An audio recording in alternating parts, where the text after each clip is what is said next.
তো এখন ধরেন আপনি যদি নর্মালি থাকতে চান, এক রুমে 15 জন 18 জন, সেক্ষেত্রে আপনার রুম ভাড়া পড়বে প্রায় 300 দিরহামের মতো।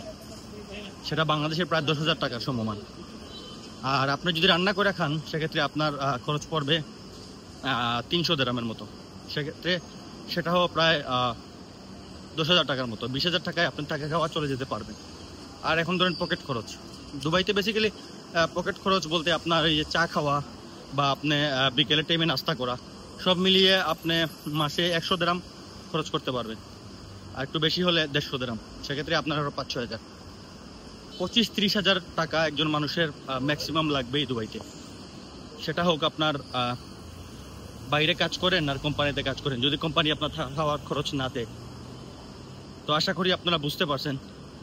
দুবাই সম্পর্কে কোনো কিছু জানতে চাইলে অবশ্যই আমাকে কমেন্ট করবেন।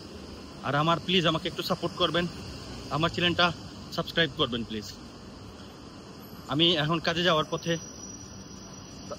আপনাদের সাথে শেয়ার করলাম। প্রচণ্ড রোদ বাইরে, অনেক গরম আজকে।